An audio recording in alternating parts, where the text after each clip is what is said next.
ఇలాగ మాట్లాడుతుంటే ఈ పక్క నుంచి ఈ వాదన చేస్తుంటే వింటున్నారా?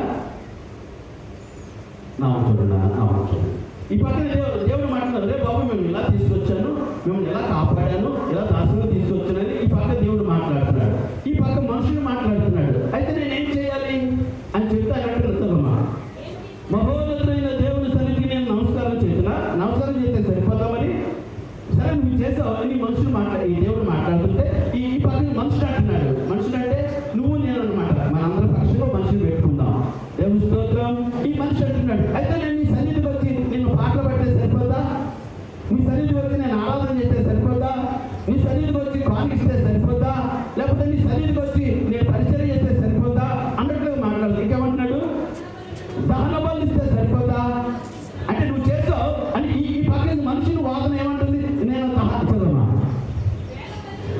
వేల కొలది పొట్టేళ్లను, వేలాది నదులంతా విస్తార తైలమును ఆయన సంతోషం కలుగు చేసిన మనుషుడు అంటున్నాడు. ఇక్కడ మనుషుడు మాట్లాడు ఏమంటున్నాడు?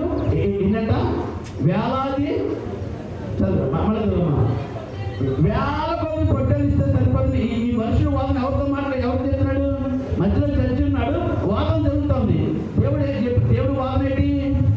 ఒరే మేము ఇలా కాపాడానురా, మేము ఇలా రక్షించాను, ఐగుప్తు నుంచి ఇలా తీసుకొచ్చాను, మీకోసం ఎన్నో మేలు చేశాను, ఎర్ర సముద్రాన్ని జీవించాను, బండను జీవించాను, అనేక రకమైన పగలు ఎండదల కాపాడాడు, మీకు తినడానికి మన్నాను ఇచ్చాను, గురేడు ఇచ్చాను, ఇన్ని మేలు చేశాను దేవుడు వాదన. ఇక్కడ ఈ మనుషులు ఏమంటున్నాడు?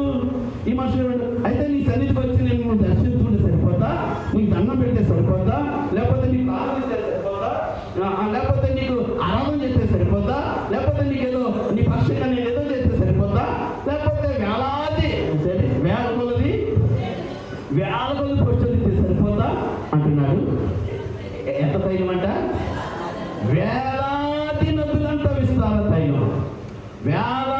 అటు ఆలోచించండి, అక్కడ వేలాది నదులంతా విస్తార తైలము. ఒక నదిలో ఎంత నీరు ఉంటుంది చెప్పగలమా?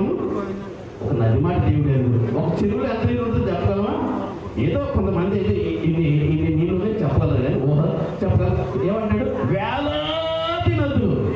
మన గోదావరి నదిలో ఉన్న నీరు ఎంతమందికి సప్లై చేస్తుంది? అలాంటిది వేలాది నదులు అంట. 10 కాదు, 100 కాదు. ఎన్ని నదులు? వేలాది నదులంతా ఆ తైలం నీకు ఇస్తే సరిపోద్దని మనుషులు ఏం చేస్తున్నాడు? వాదన చేస్తాడు. ఇంకేమంటున్నాడు? నా అతిక్రమములకై నా జ్యేష్ఠపుత్రునికి ఇస్తే సరిపోతామని, నా పాప పరిహారములకై అమ్మా నా గర్భఫలం ఇస్తే సరిపోతా అని ఎవరి వాదన ఇది? మనుషుని వాదన. దేవుని స్తోత్రం. హల్లెలూయా. ఇప్పుడు మళ్ళా దేవుని వాదన. దేవుడు ఏమంటున్నాడు? చదవండి అన్నమాట. మనుషుడా, ఏది ఉత్తమమో అది నీకు తెలియజేసి ఉన్నాను. న్యాయముగా నడుచుకున్నట్టు, కనికరమును ప్రేమించుటయు, దేన మనసు కలిగి నీ దేవుని ఎదుట ప్రవర్తించుడు ఇదే కదా అని. దేవుని స్తోత్రం. అయిపోయిన వర్తమానం. మనుషుని వాదన అయింది, సరే దేవుడి వాదన అయింది, మనుషుని వాదన అయింది. ఇప్పుడు జడ్జిమెంట్. ఇప్పుడు దేవుడే జడ్జిగా మాట్లాడుతున్నాడు. ఒరే బాబు, ఏది ఉత్తమమో అది తెలియజేస్తుంది. దేవుడు వేలాది నదులు తెలుస్తారని అడగట్లా, వేల కొలది పొట్టేళ్ళని అడగట్లా, నీ జ్యేష్ఠ కుమారుని అడగట్లా, నీ గర్భఫలాన్ని అడగట్లా. ఏమంటాడు? నీకు తెలుస్తుంది ఆయన న్యాయం అంటున్నాడు. మనుషుడా, ఏది ఉత్తమమో అది నీకు తెలియజేయబడి ఉన్నది. ఏంటంటే మొదటి ఆయన కూర్చుంది ఏంటి?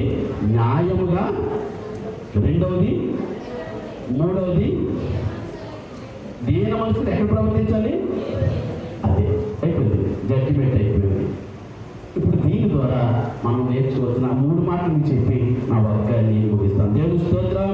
హల్లెలూయా. ప్రియ దేవుని బిడ్డ, ఆ రోజున దేవుడు ఇంతగా ఈ పరిస్థితి రావడానికి కారణం ఏంటంటే, ఆ రోజున మీకా కాలం నాటి ప్రజల యొక్క దుస్థితి ఎలా ఉందో కొన్ని మాటలు చెప్పి తర్వాత మనం ఎలా జీవించాలో 3 మాటలు చెప్తాను. మొదటిగా ఆ రోజున దేవుని ప్రజలకు దుస్థితి ఎలా ఉంది అని అంటే, మనం చెప్పాను మళ్ళొకసారి, కొన్ని వారం రాను ఎవరో ఉంటే అదృష్టపడుతుంది, మళ్ళొకసారి చెప్తున్న వాళ్ళకి. దేవుని స్తోత్రం.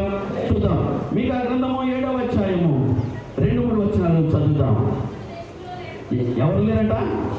భక్తుడు దేశంలో లేకపోయాను, జనులలో యథార్థపరుడు ఒక్కడునూ లేడు, అందరూ ప్రాణహాని చేయుటకై పొంచి ఉన్నవారే. ప్రతి మనుషుడును కిరాతకుడై తన సహోదరుని కొరకు వలలు వగ్గుదును, రెండు చేతులతో కీడు చేయబూనుకుందురు. అధిపతులు బహుమానములు కోరుదురు, న్యాయాధిపతులు లంచము పుచ్చుకుందురు. గొప్పవారు ఏ కోరికలట? ఏ కోరికలు? మోసపు కోరికలు తెలియచేయుదురు. ఈ రీతిగా ఉంది. ఇది మీకా కాలం నాటి ప్రజల యొక్క దుస్థితి ఇలా ఉందని గ్రంథంలో రాయబడింది. ఇప్పుడున్న మనం జీవిస్తున్న మన కాలంలో మీకా కాలం కంటే బాగుందా లేదా ఇంకా ఘోరంగా ఉందా? నా మాట అర్థమైందా? సమయదా? ఇది మీకా కాలంలో ఉన్న మాటలు మీకా భక్తుడు పరిశుద్ధ గ్రంథంలో రాయించాడు. ఇప్పుడు మీకా కాలం నాటికంటే మనం కొంచెం మెరుగుగా ఉన్నామా, లేకపోతే మీకా కాలం కంటే ఘోరంగా జీవిస్తున్నామా? ఎలా ఉందంటే మీకా కాలంలో భక్తుడు ఒక్కడునూ లేడు. మరి మనందరం ఎవరివి? తిరుపతి దేవస్థానానికి రోజుకి కొన్ని లక్షల మంది వెళ్తారట. మరి భక్తులు కదా వాళ్ళు. ప్రతి ఆదివారము కొన్ని వేల మంది మందిరాలకు వెళ్తున్నారు. భక్తులు కదా వీళ్ళు. కొన్ని వేల మంది బస్సులు తీర్థయాత్రలకు వెళ్తున్నారు. భక్తులు కదా వీళ్ళు. వాక్యం ఏమని చెప్తుందంటే భక్తుడు దేశంలో లేకపోయాను. అయ్యయ్యో, భక్తులు దేశంలో లేకపోతే ఇన్ని దేవస్థానాలు ఎలా వచ్చాయి? ఇంతమంది దేవుళ్ళు ఎలా వచ్చారు? ఇన్ని మందిరాలు ఎలా వచ్చాయి? ఇన్ని చర్చలు ఎలా వచ్చాయి? పేరుకి మాత్రం భక్తుల్లాగా వేసం వేసుకుంటున్నామండి. ఒక చెప్పనా మన భక్తి ఎలా ఉందో చూడండి. భక్తులు దేశంలో లేకపోయాను, యథార్థపరుడు ఒక్కడునూ లేడు, అందరూ ఎలా ఉన్నారంట? అందరూ ఎలా ఉన్నారంట? ప్రాణహాని చేసేవారు. కనికరము లేకుండా ఎదుటి వాడిని ఏ రీతి ఆ చర్చ చచ్చాడని నేను బాగుండేవారు. ఈ రీతిగా ఉందో ప్రియ దేవుని బిడ్డరా, యథార్థవంతుడు అప్పుడు లేడు. ఈ రోజున మన భక్తి దేవుని నామాన్ని గణపరిచిందిగా ఉందా? ఒక్కడూ లేడు. ఒకవేళ దేవుని ఆశించిన రీతికి ఈరోజు నీ భక్తి నా భక్తి లేకపోతే ఈ దేని భక్తి అంటే నేను ఇలా పెట్టుకున్నాను నా ధ్యానంలో. ఇదే భక్తి మనం చెప్పాను. ఏ భక్తి ఇది? ప్రభుత్వ భక్తి అంటే ఏంటది? అక్కడ వింటున్నావా, చేస్తున్నావా, ఏమి ఉండవు. ఆడు ఎంతమంది తెచ్చాడు ఇచ్చేవారు ఏం చేస్తాడు? వీడు పొగుడుతున్నాడో తిడుతున్నాడో కూడా అర్థం కాదు మనకు. తిన్నా తిడతాడు కూడా ఆలస్యం వస్తే ఆ భాషలో. ప్రియ దేవుడు ఈ రోజు మన భక్తి ఎలా ఉంది? ప్రభుత్వ భక్తిలా ఉంది తప్ప యథార్థత లేని భక్తి. అక్కడ మాట చాలా విషయాలు కనబడుతున్నాయి. యథార్థవంతుడు ఒక్కడు లేడు. అందరూ ఎలా ఉన్నారంట? ప్రాణహాని చేసేవారుగా ఉన్నారు. మనుషులందరూ ప్రతి మనిషి ఎలా ఉన్నాడు? కిరాతకుడై తన సహోదరుని కొరకు వలలు వచ్చి ఎక్కడ దొరుకుతాడా, ఎలా దొరుకుతాడా, ఏం వలలు పట్టు దొరుకుతున్నారు. మేము చేసేవారు కీడు చేసేవాడా? ఖచ్చితంగా కీడు చేసేవాడు. అధికారులు చూసి ఎలా ఉన్నారట? అధిపతులు బహుమతుల వరకు కోరుతున్నారు, న్యాయాధిపతులు లంచాలు పుచ్చుకుంటున్నారు. గొప్పవారు ఎవరు ఏం చేస్తున్నారట? మోసపు క్రియలట. మీకా నాటి కాలం పరిస్థితి చెప్తుంటే ఈ రోజున పరిస్థితి కూడా అది కాదా? అది కాదా? ఏ ఆఫీస్ కన్నా లంచం లేకుండా పని అవుతుందా? ఒక లోన్ నీకు రావాలంటే లంచం రాకుండా లోన్ అవుతుంది, లోన్ శాంక్షన్ అవుతుందా? కింద స్థాయి నుంచి పై స్థాయి వరకు అన్నీ కూడా అవినీతే. నేను నా ధ్యానంలో మీకా కాలం కంటే ఇప్పుడున్న కాలం బహు భయంకరంగా ఉంది అనుకుంటున్నా. మీరు ఎంతమంది నాకు ఓటేస్తారు? దేవుని స్తోత్రం, హల్లెలూయా. ప్రియ దేవుని బిడ్డల, అది ఆనాటి కాలం. ఇంకెలా ఉంది? పూర్వం చెప్పిన మాట మళ్ళా చెప్తున్నాను. 3వ అధ్యాయం 9వ వచనం.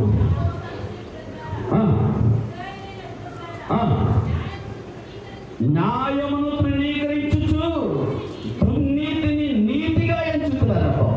ఎంత దారుణం చూడండి. మరి దేవుడు మన వాదం వచ్చిందంటే రాదా? మరి ఏం చేస్తున్నారట? న్యాయాన్నేమో తృణీకరిస్తున్నారు. అది కాదు న్యాయం. నేను చెప్పేది న్యాయం. నేను చెప్పే అన్యాయమే న్యాయం అంటున్నారు మనుషులు. చూడండి, నేను చూడండి. న్యాయమును తృణీకరించి దొరికితే మీకు బైబిల్లో చాలా మందికి ఎదుగుతున్నారు. 3వ అధ్యాయం 9వ వచనం చివరి భాగం. ఈ రోజున పరిస్థితి ఎలా ఉందంట? న్యాయాన్నేమో తృణీకరిస్తున్నారు. కాదు అన్నట్లు దాన్ని తృణీకరిస్తున్నారు. దుర్నీతి, అవినీతిని ఇది కరెక్ట్ అంటున్నారు.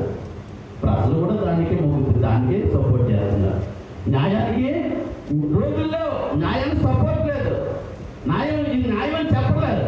అది అవినీతి అని తెలుసు, అది అన్యాయం అని తెలుసు. ఎస్, ఇది న్యాయం. ఇది అవినీతి అని తెలుసు, ఇది అన్యాయం లేదు, ఇది న్యాయం.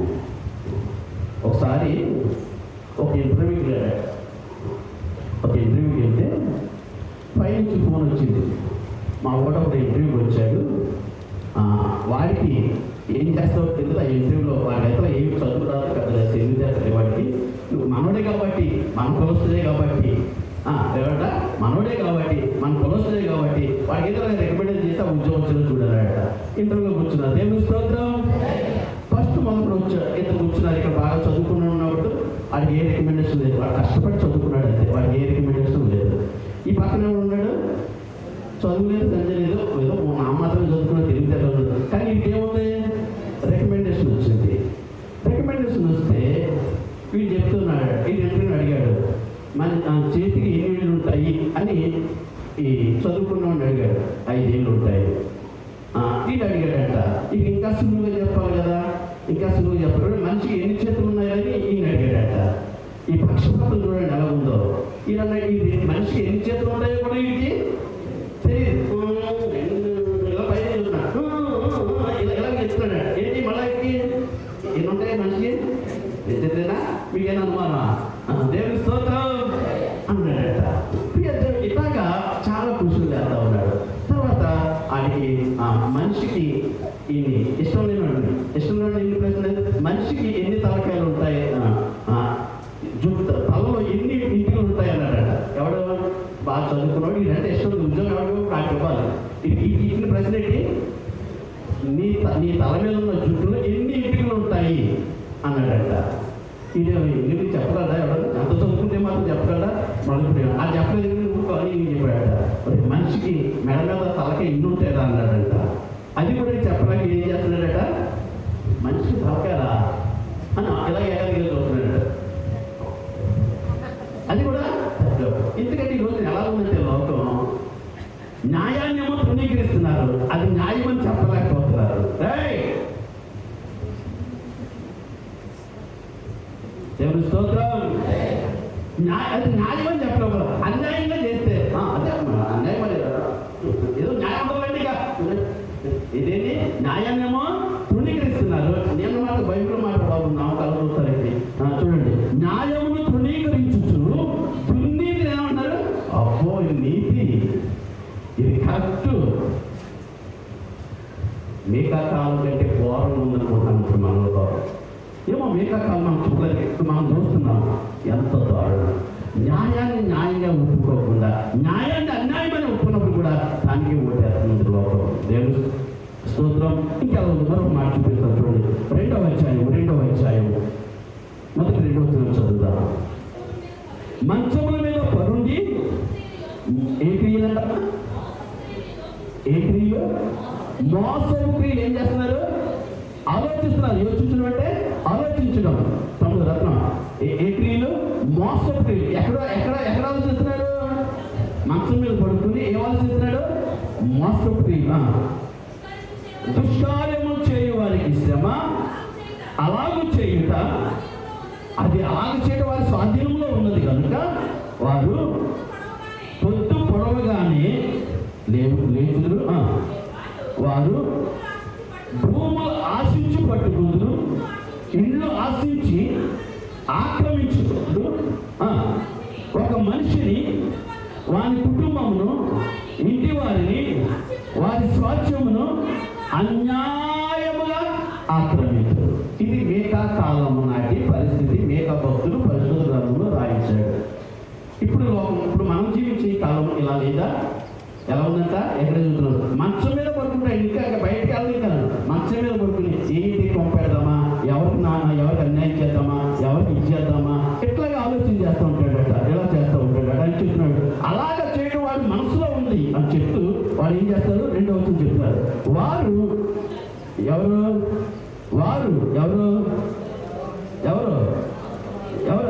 కొండరాలు అది ఇంకా మంచం మీద ఉన్నారు. ఇంకా తెల్లారలేదు. తెల్లారకుండా ఏం చేస్తారట? మంచం మీద పరుండి మోసప్రియులు ఆలోచన చేస్తూ దుష్కార్యాలు చేసేవారు ఎలా ఉన్నారో వాళ్ళు ఏం చేస్తున్నారు? భూములను ఆశించి, రెండవది ఇండ్లను ఆశించి. ఇల్లు ఏం చేస్తారు? ఆశించి ఏం చేస్తారట? ఆక్రమించుకుంటారు. ఒక మనిషిని, వారి కుటుంబమును, వారి ఇంటి వారిని, వారి స్వాస్థ్యమునట్టు వారికి ఉన్న కలిగిన ఆస్తిని అంతటిని ఏం చేస్తారట? అన్యాయముగా ఆక్రమించుకుంటారు.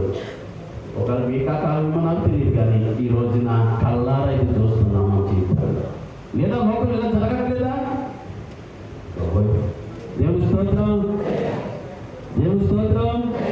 ఇది మీకా కాలం నాటి పరిస్థితి. ఇంకో మాట చూపిస్తాను చూడండి, ఇంకో మాట.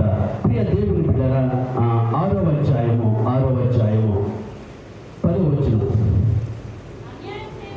జాగ్రత్త వినండి. నేను బైబిల్లో మాటలు మీకు చూపిస్తున్నాను. 6వ అధ్యాయము 10వ వచనం. అన్యాయము చేయువారి ఇండ్లలో అన్యాయము చేత సంపాదించిన సొత్తును చిన్నదిగా చేయబడి ఏమైనదిగా పొలములో ఉన్నది చాలు. దేవుని స్తోత్రం. ప్రియ దేవుని బిడ్డలు గమనించండి, దేవుడికి ఎందుకు ఇంత బాధ కలుగుతుంది అని అంటే, తన ప్రజల యొక్క జీవితాలు ఎలా ఉన్నాయి? మీకా కాలం నాటి పరిస్థితి అంటే, అన్యాయము చేయువారి ఇండ్లలో అన్యాయము చేత సంపాదించిన సొత్తు ఉన్నది. ఎలా వచ్చిందంట సొత్తు? కష్టపడి సంపాదించింది కాదు, వ్యాపారం చేసి సంపాదించింది కాదు, వ్యవసాయం చేసి సంపాదించింది కాదు. ఎలా వచ్చింది? అన్యాయముగా ఉన్న సంపాదించిన సొత్తు. ప్రియ దేవుని బిడ్డ, గుండు పరువుతి మాట్లాడుతున్నాను. ఈ రోజున మన ఇళ్లలో ఉన్న ఏ వస్తువు అయినప్పటికీ అది న్యాయముగా సంపాదించిన వస్తువేనా, అన్యాయంగా సంపాదించిన వస్తువా? నువ్వు కట్టుకున్న బట్ట కావచ్చు, నువ్వు సంపాదించిన వస్తువు కావచ్చు, నువ్వు అనుభవిస్తున్న ఆస్తి కావచ్చు, ఆలోచించే. నువ్వు కష్టపడి సంపాదించినదేనా, అన్యాయముగా వచ్చినదా? దేవుడు బాధపడుతున్నాడు తన ప్రజల కొరకు. మీకా ఆ పర్వతాన్ని సాక్ష్యంగా పెట్టుకో, ఈ భూమిని సాక్ష్యంగా పెట్టుకో. నా ప్రజలు నా మీద తిరుగుబాటు చేస్తున్నారు. నేను చదువుతాను చూడన్నమాట. 10వ వచనం మీ బైబిల్ గమనించండి. అన్యాయము చేయు వారి ఇండ్లలో అన్యాయము చేత సంపాదించిన సొత్తు. ఎలా సంపాదించిన సొత్తు? ఎలా సంపాదించిన సొత్తు?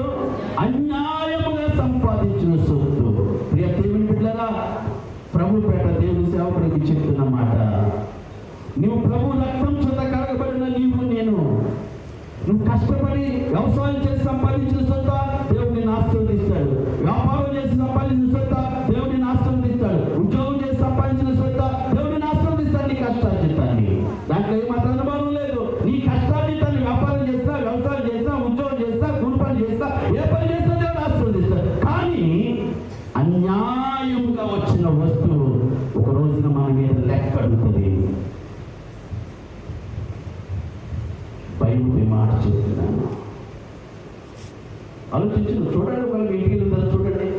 ఈ అర్థం నేను కష్టపడిందినా, ఈ సెల్ ఫోన్ నేను కష్టపడిందినా, ఈ కచ్చిపు నేను కష్టపడి కొనుక్కున్నదినా, నీ కట్టుకుని నీ గుడ్డలు నేను కష్టపడి సంపాదించుకునేదినా, నా పిల్లలు అనిపిస్తున్న ఆ భోగము అనుభవం ఇది నీ కష్టపడి సంపాదించిందినా? పరీక్షించుకో. ఒక నీ మనస్సాక్షి అది అన్యాయం సొమ్మని చెప్తే ప్రభు సన్నిధిలో పశ్చాత్తాపడు. దేవుడు పశ్చాత్తాపడు. నేను చెప్పాను, ఎలక్షన్ ముందే చెప్పాను, వద్దు మనకది. ఎలక్షన్ ముందే చెప్పాను, వద్దు మనకది. మనం దేవుని రక్తం చెతకబడినది వద్దు అని చెప్పారు. ఎంతమంది ఉన్నారు? దేవుడు ఎక్కడుంటున్నాడు? అన్యాయపు సొమ్ము మన ఇంటిలో ఉంటే మనకి క్షేమం కాదు, క్షేమం కాదది, క్షేమం కాదు. నీ కష్టార్జితం అనిపించు, దేవుడు ఆశీర్వదిస్తాడు. అన్యాయంగా గుండు సూది తెచ్చుకున్నా కూడా అది నీ శాపమే. చాలా ఆఫీసులో చూస్తూ ఉంటాం, ఆ సంస్థలోనే పనిచేస్తూ ఉంటాడు, అక్కడే దొంగతనం చేస్తూ ఉంటాడు, ఆ కంపెనీయే డబ్బు తింటూ ఉంటాడు, ఆ కంపెనీ యజమానివే ఆధారం, కానీ ఆ కంపెనీకి అన్యాయం చేస్తూ ఉంటారు. దేవుని బిడ్డలుగా నువ్వు కష్టపడిన కష్టాన్ని అనుభవించు. 108 కీర్తన ఏమంటాడు? న్యాయసు ఆచరిస్తున్నాడా? నిశ్చయముగా నీవు నీ చేతుల నిశ్చయముగా నీవు నీ చేతుల కష్టార్జితం అనిపించదు. ఉందా బైబిల్ మాట? ఎన్నో వచ్చిన 128 అధ్యాయము. నిశ్చయముగా నీ చేతుల కష్టార్జితం. ఎవరో సంపాదించింది నువ్వు అన్యాయంగా తీసుకున్నావు. నీ తెలివితేటల వల్ల, నీ కుయుక్తుల వల్ల అన్యాయంగా సంపాదించుకుంటే దేవుడు లెక్క అడుగుతాడు. ఇది మిగతా కాలంలో దేవుని స్తోత్రం. హల్లెలూయా. కనుక ప్రియ దేవుని బిడ్డలారా, నీకు దేవునికి కావాల్సింది ఏంటో తెలుసా? నువ్వు చేసే పరిచర్య కంటే, నువ్వు పాడే పాటల కంటే, నువ్వు చేసే ప్రార్థన కంటే ఈ రోజున నీ నీతి యథార్థత ఉన్నది ఏదో నువ్వు ప్రభు చూపించాలి. దేవుని స్తోత్రం. హల్లెలూయా. ప్రియమైన దేవుని బిడ్డలారా, ఒక మాట మరొక మాట చూడండి. 7వ అధ్యాయము 5-6 వచనాలు.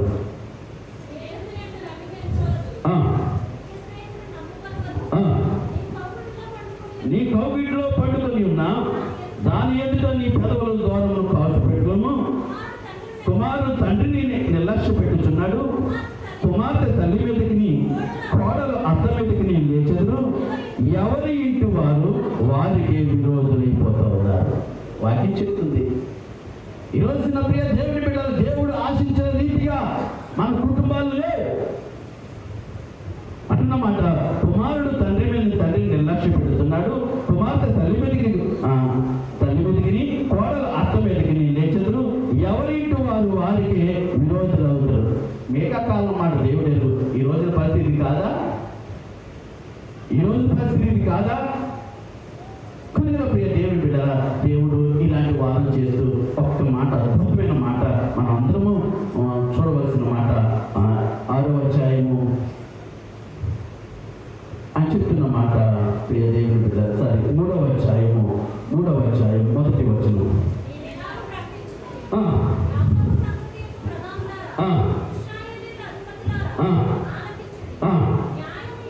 న్యాయము ఎరిగి ఉండుట మీకు ధర్మమే కదా. నేను ఎలా చదువుతాను? న్యాయము ఎరిగి ఉండుట నాకు ధర్మమే కదా. దేవుని స్తోత్రం. ఒక్కసారి చేతి పైకి దేవుని స్తోత్రం. హల్లెలూయా, హల్లెలూయా. జాగ్రత్తనండి. దేవుడు అంటున్న మాట న్యాయము ఎరిగి ఉండుట ధర్మమే కదా. కృపాదన న్యాయం చేయడం ధర్మ కదా. అదే మాట్లాడారు సిరిజన. న్యాయము ఎరిగి ఉండుట ధర్మము. ఇప్పుడు నీవు నేను ఏమి ఉండాలి? తమ చెప్పండి, ఏమి ఉండాలి? న్యాయము ఎరిగి ఉండుట ధర్మం. ఆ ధర్మాలు ఏంటో చెప్పి నేను వాక్యాలు పెద్ద టైం ఏం అయిపోలేదు. మొబ్బేసిందంటే అనేలు పెద్ద కొంపలు ఆగలేసారి టైం కూడా నాకు 12 తినేస్తారు మీరు. ఒక 10 నిమిషాలు ఊపు పట్టండి. దేవుని స్తోత్రం.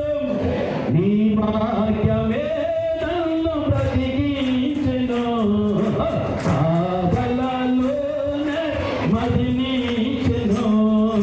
నీ వాక్యమే నన్ను బ్రతికించెను, సాధలలోనే మదినించెను. కృపాశక్తి దయాశక్తి సంపూర్ణుడా వాక్యమై, కృపాశక్తి దయాశక్తి సంపూర్ణుడా వాక్యమై ఉన్న యేసు వందనమయ్యా. నీ